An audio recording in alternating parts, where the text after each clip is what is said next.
अस्सलाम वालेकुम नाजरीन, उम्मीद है आप लोग खैरियत से होंगे। नाजरीन, आपको पता है कुछ कि आज के दिन क्या हुआ था? मैं पिछले साल की बात कर रहा हूँ। जी हाँ, मैं 6 और 7 मई के दरमियानी शब की बात कर रहा हूँ कि उस रात क्या हुआ था। वो रात एक तारीख साज रात थी। वो ऐसी रात थी, उस रात एक पाकिस्तान फ़ज़ाइया के शहीनों ने एक ऐसी तारीख रकम की कि अगर मोदी के बस में हो, उसके ये बस में हो ना कि वो पूरा इंडिया फ़रोख्त करके, तो वो इतने पैसे उसके पास आ जाएंगे कि जिससे वो माजी में वापस जा सके और वो इस तारीख को मिटा सके। तो मोदी ये करने से भी दरेग नहीं होगा करेगा।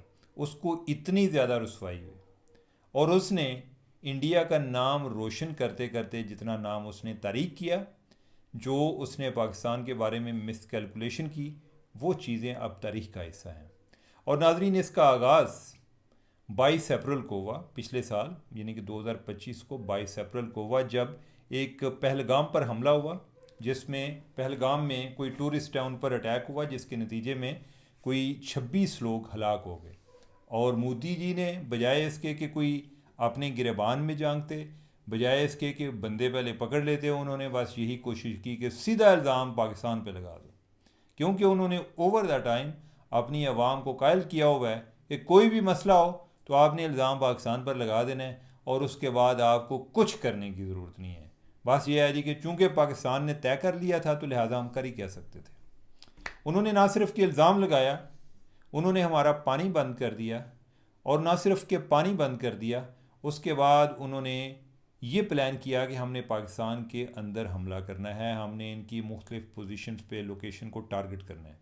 और फाइनली उन्होंने किया। उन्होंने मुरीदके में अटैक किया, मिज़ाइल फेंके, उन्होंने बहावलपुर में मिज़ाइल फेंके।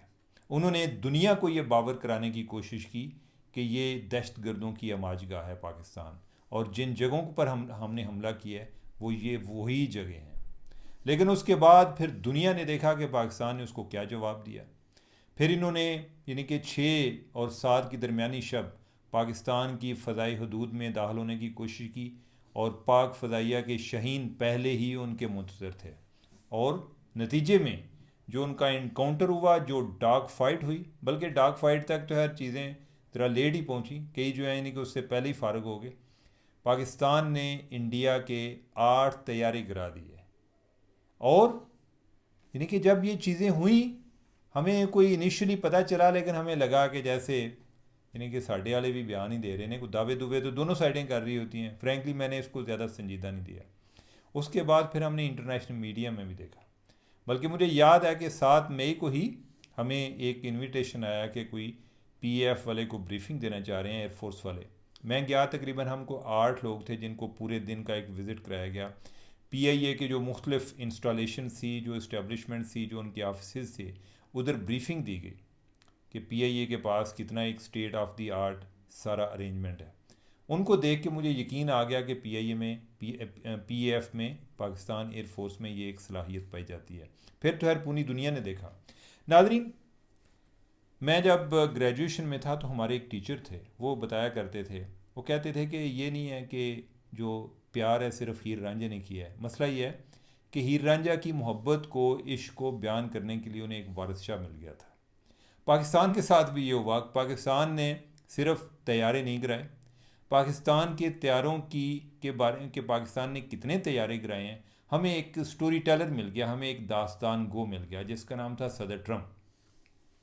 और उसने इस तरीके से इंडिया को पूरी दुनिया में बदनाम किया, और उसने इसको एक नैरेटिव के तौर पे इस्टेब्लिश किया। शायद अगर ट्रंप ना होता, ट्रंप की बाकी बोंगियाँ अपनी जगह पे, लेकिन यह है कि अगर ट्रंप ना होता तो आज तक शायद ये बात मुतनाज़ रहती कि पाकिस्तान ने कितने तैयारे गिराए हैं।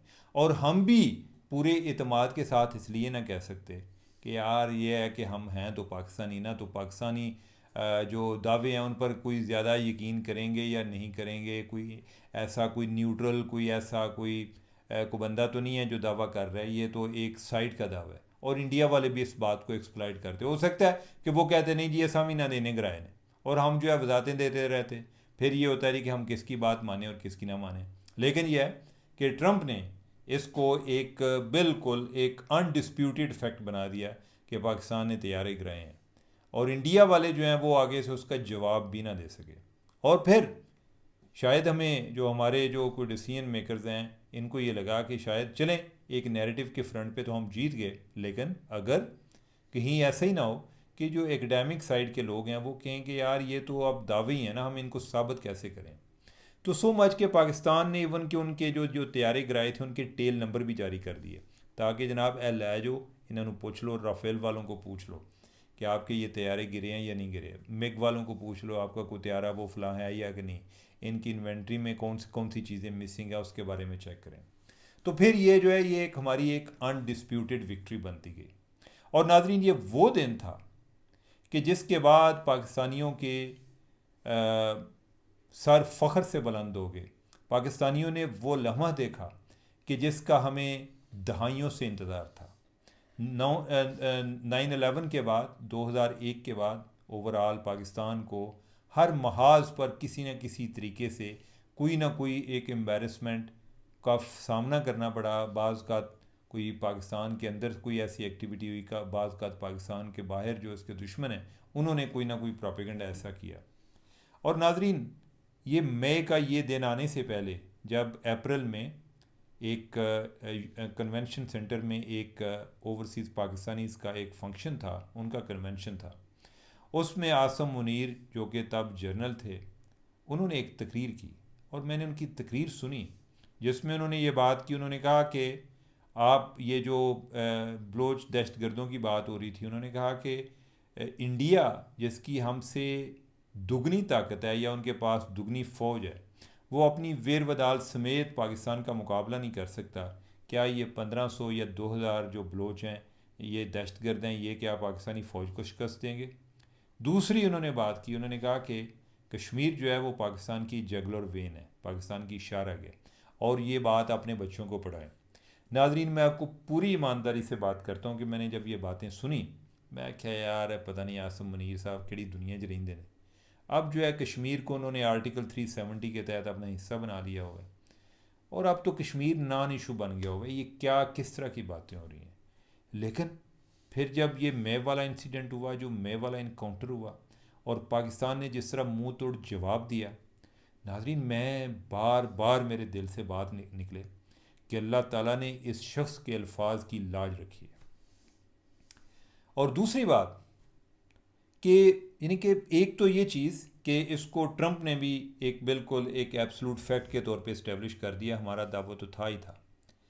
बाद में यानी कि इवन जब ये वाक़या हुआ तो बाद में मैंने ये भी मुझे पता चला कि यानी कि इसका अगरचे सारा क्रेडिट चाइना को जा रहा है, लेकिन यह है कि इवन चीनी भी हैरान है। चीनी इस बात पर हैरान है कि पाकिस्तान ने ये सब कुछ किस तरह मैनेज किया, इंडिया को किस तरह अंधा करके उन पर हमला किया या उनको हमले का जवाब दिया कि उनके तैयारों को समझ ही नहीं लग रही कि उनके साथ हो क्या रहा है। नाजरीन जो हमारे जैसे ममालिक हैं उनका एक बड़ा अलमिया ये है कि उनके पास अपनी टेक्नोलॉजी नहीं होती, इतने वसाइल नहीं होते, टेक्नोलॉजी वो दूसरे ममालिक से ख़रीदते हैं। और हवावे के जो फाउंडर थे उसने एक बात की थी, उसने कहा कि जिस मुल्क की अपनी टेक्नोलॉजी नहीं होती वो इसी तरह है कि जैसे ऐसा ऐसा कंट्री की जिसकी अपनी फ़ौज ना हो। यानी मतलब यह है कि जो टेक्नोलॉजी जिससे लेते हैं वो फिर वही उनको कंट्रोल कर रहा होता है, वही उनकी चीज़ें वो मॉनिटर भी कर रहा होता है, वो उनको बताए या ना बताए। तो लिहाजा ये कंसर्न पाकिस्तान में भी मौजूद है।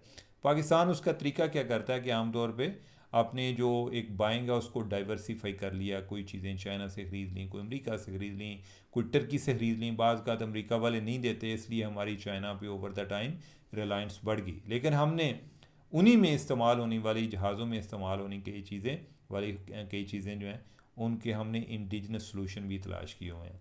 और जिस तरीके से पाकिस्तान ने इंडिया के साथ जो किया, ये सिर्फ जहाज़ों का मामला नहीं था, ये वो जो हम हमारे अपने इंडिजिनस सलूशन से उनके ज़रिए हमारी अपनी जो लोकल टेक्नोलॉजी थी उसके ज़रिए हमने किया। ये नहीं है कि चीनी जहाज़ जिसके पास जाएंगे वो इसी तरह की परफॉर्मेंस देगा। मसला ये है कि जिस तरह यानी कि यही है कि जिसके पास कोई पाकिस्तानी पायलट होंगे वो वही ये काम कर सकता है। हर जगह पे चीनी जहाज़ जो हैं वो ये काम नहीं कर सकते। और ये सिर्फ पूरी दुनिया के लिए ताज्जुब नहीं था, ये चीनियों के लिए भी ताज्जुब था। कि जब पाकिस्तान ने इनके जहाज़ गिराए हैं तो अगले दिन सुबह सुबह चीनी सफ़ीर कोई अहम लोगों के पास गया, उन्होंने क्या कि दसो है की होया है, ये कैसे किया है। नाजरीन, मैंने जब पहली बार ये बात सुनी मुझे यकीन नहीं आ रहा था। बताने वाला शख्स इंतहाई मोतबर था, जिसको वो कोट कर रहा था वो भी बहुत मोतबर था, लेकिन मुझे लगा कि जैसे बड़के मार रहे हैं। मैं खुशी की खबर जो है उसको भी डबल चेक करता हूँ कि ताकि अच्छी तरह खुश हो सकूँ। लेकिन उसके बाद फिर मज़ीद लोगों से उसी बात की पहला जो मौक़िफ़ था, जो नैरेटिव था, जो वर्जन था, उसकी फ़र्दर मुझे तस्दीक होती गई कि ये वाकई ऐसा हुआ है कि चीनी भी हैरान है कि आपने किया क्या है। चीन वाले भी पूछ रहे हैं। मुझे मज़ीद ये भी पता चला कि पाकिस्तान अगर चाहता तो जो जहाज़ इधर पाकिस्तान की हदूद में दाखिल हुए थे इनमें से कोई भी वापस ना जाता, लेकिन पाकिस्तान ने उनको वापस जाने दिया। और नाजरीन, ये भी कोई भड़क नहीं है, ये हकीकत पर मबनी बात है।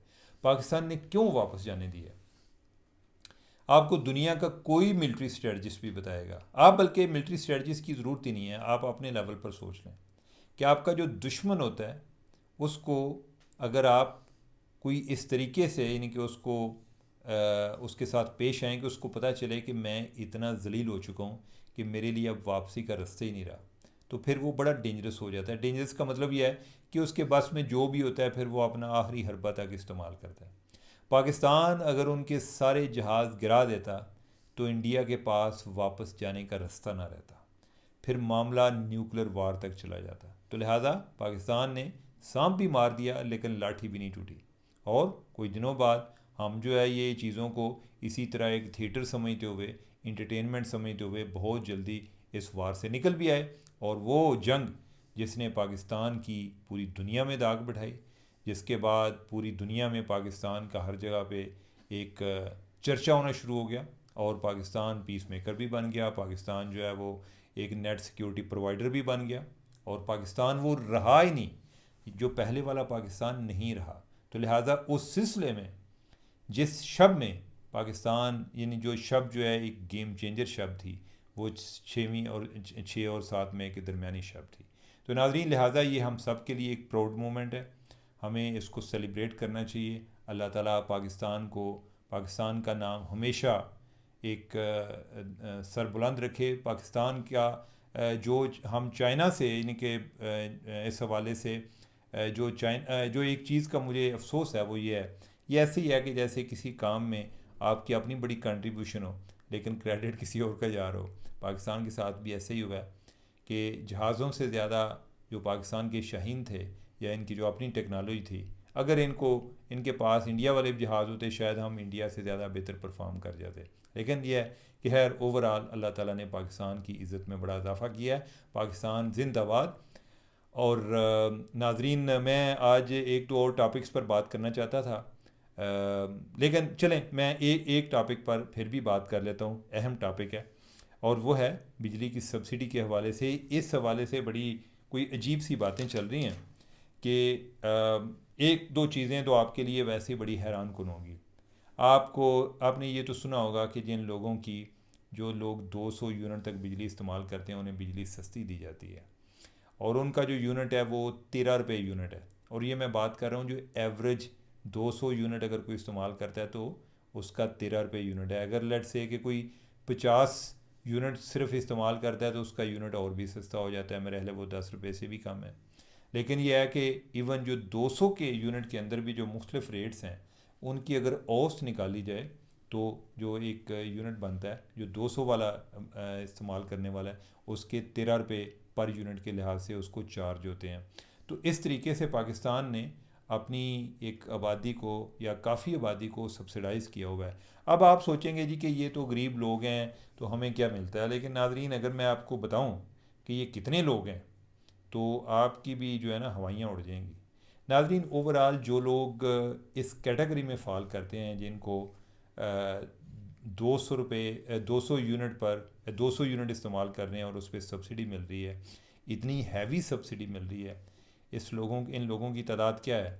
ये आपकी आबादी का 60% है, यानी कि 60% लोग हैं कि जिनको ये सब्सिडी इस मद में मिल रही है, जिनको बिजली का यूनिट जो है वो 13 रुपये पर यूनिट उनको बिजली चार्ज की जा रही है। और इनकी अगर आप तादाद कर लें तो मेरे ख्याल है कि कोई तकरीबन 2 करोड़ 30 लाख होंगे। और मैं ये हाउस होल्ड्स की बात कर रहा हूँ, मैं ये सिर्फ लोगों की बात नहीं कर रहा। ये मैं इनके एक घर मीटर तो एक ही होगा ना, तो मैं उस लिहाज से बात कर रहा हूँ। अभी जो गवर्नमेंट ने को पॉलिसी चेंज कर रही है वो क्या कर रही है, वो ये कर रही है, वो कह रहे हैं कि हम आपके बिल पर जिन जिन को सब्सिडी मिलती है हम आपके बिल पर लिख के भेजेंगे कि जवानों तुहानू इतने पैसे मिल रहे हैं। गवर्नमेंट तुहाडे पैसे सब्सिडी क्या है कि गवर्नमेंट अपनी जेब से अदा कर रही है। यानी कि ऐसे भी लोग हैं कि जिनका जो बिल है, इनके जो एक एक यूनिट है वो 50 रुपये में ही पड़ रहा है, और अगर किसी को 13 रुपये में पड़ रहा है तो उसके जो बाकी पैसे हैं वो गवर्नमेंट दे रही है। तो ये कौन लोग हैं जिनको पैसे यानी कि जिनको इतनी सब्सिडी मिल रही है। तो लिहाजा इसके बारे में गवर्नमेंट ने डाटा मेंटेन करना है। तो उस हवाले से वो कहते हैं कि इस दफ़ा जो आपके पास बिल आएंगे तो जिन जिन को सब्सिडी मिल रही है उनको हमने लिख के भेजना है कि कान खोल के सुन लो, तो उन्हें सब्सिडी मिल रही है, लेकिन यह है कि आप ज़रा हमसे इतना तो तावन करें कि सुने हुआ है तो दसो कि तुसी है कौन हो। तो आपने अपने बारे में बताना है। नो मैटर कि आप बिल जो है मीटर आपके नाम पर नहीं है, आप किसी किराए की जगह पर रह रहे हैं, लेकिन आपने बताना है कि आप हैं कौन। तो अगर आप नहीं बताएंगे, एक क्यूआर कोड होगा, यानी कि आपने उधर से यानी कि एक उसके ज़रिए हमें इंफॉर्मेशन पास ऑन करनी है, और आपने ये बताना है, अपनी डिटेल बतानी है। अगर आप नहीं बताएंगे तो उसके बाद आपको सब्सिडी नहीं मिलेगी। अब इसकी ज़रूरत क्यों पेश आई? इसकी ज़रूरत के पीछे IMF है। IMF वाले कहते हैं कि तुसी अगर किसी को पैसे देंदे हो तो उन्होंने लोगों को दसो तो सही, उनको पता तो चलना चाहिए कि उनको पैसे मिल रहे हैं, एक चीज़। दूसरा ये है कि इस फैसिलिटी को कई लोग मिसयूज़ भी करते हैं। वो कैसे करते हैं? बाज़ औक़ात ये है कि एक एक घर में 3 3 4 4 मीटर लगे होते हैं। तो उसका क्या होता है, उसमें यह है कि अगर कोई बंदा लेट्स से कि 800 यूनिट उसने इस्तेमाल करने हैं, तो वो अगर इसी तरह 200 यूनिट इस्तेमाल करता है तो यानी कि वो हो सकता है कि अच्छे घर में रह रहा हो, अमीर आदमी हो, लेकिन वो इस तरह से वो सिस्टम को इस तरीके से वो मिसयूज़ कर रहा है, और वो सब्सिडी जो एक गरीब का हिस्सा थी वो उसके खाते में जा रही है। तो अब इस लिहाज से वो एक डाटा मेंटेन करना चाह रहे हैं, और उसके ज़रिए वो लोगों तक या वो जानना चाह रहे हैं कि किन लोगों को सब्सिडी मिल रही है। अब इस हवाले से आगे को गलत फहमियाँ भी जन्म ले रही हैं। गलत फहमियाँ क्या हैं? वो जी यानी कि मकसद तो ये है जी कि गरीबों को सब्सिडी देना, और लिहाजा इन लोगों को जिनको सब्सिडी मिल रही है इन सब को बेनज़ीर इनकम सपोर्ट प्रोग्राम में डाल रहे हैं। ऐसी बात नहीं है, ये सब झूठ है। उनको कोई बेनज़ीर इनकम सपोर्ट यानी कि ये बातें चल रही थी कि उनको बेनज़ीर इनकम सपोर्ट के भी पैसे मिलेंगे और साथ अजाफी उनको सब्सिडी वाले पैसे भी उधर से मिलेंगे। ये बात बिल्कुल गलत है। इनको कोई बेनज़ीर इनकम सपोर्ट प्रोग्राम की तरफ डाइवर्ट नहीं किया जा रहा। बस ये है कि इसको वो स्ट्रीमलाइन करना चाह रहे हैं कि ताकि पता चल सके कि कौन लोग हो तुसी, ठीक है। उन लोगों तक पहुंचने के लिए, उन लोगों के बारे में जानने के लिए, उस डाटा को मेंटेन करने के लिए और सिस्टम को अबयूज़ से बचाने के लिए कि लोग, अगर कोई एक मालिक है तो उसका एक ही मीटर हो, 4 4 मीटर ना लगे हों, तो उसके लिए उन्होंने ये QR कोड अभी वो भेजेंगे। अभी जो बिल आएंगे साथ ये भी बताएंगे कि कितने पैसे आपको सब्सिडी की मद में ले रहे हैं, और अगर आइंदा लेने हैं तो अपनी मालूमात फ़राहम करें, नहीं तो फिर साढ़े लूँ ना ही समझो। तो ये वाली सूरत हाल है। इसमें काफ़ी कन्फ्यूजन थी। मुझे कई मेरे जानने वाले भी पूछ रहे थे, अब पता नहीं उन्होंने भी कोई इसी तरह के 3 3 मीटर लगाए हुए हैं। तो आई डोंट नो कि यानी कि लेकिन यह है कि इस बारे में ओवरऑल मीडिया में भी काफ़ी अभाम पाया जाता है। तो मैंने जो वजारत पानी और बिजली के तर्जुमान हैं ज़फ़र याब साहब, उनसे भी मालूमात हासिल की। उन्होंने मुझे बताया, उन्होंने कहा जी कि मीडिया भी बड़ा गलत इस बारे में इन्फॉर्म कर रहा है और हक़ाइक़ ये हैं। तो नाज़रीन, इसके साथ मुझे दें इजाज़त। अल्लाह हाफ़िज़।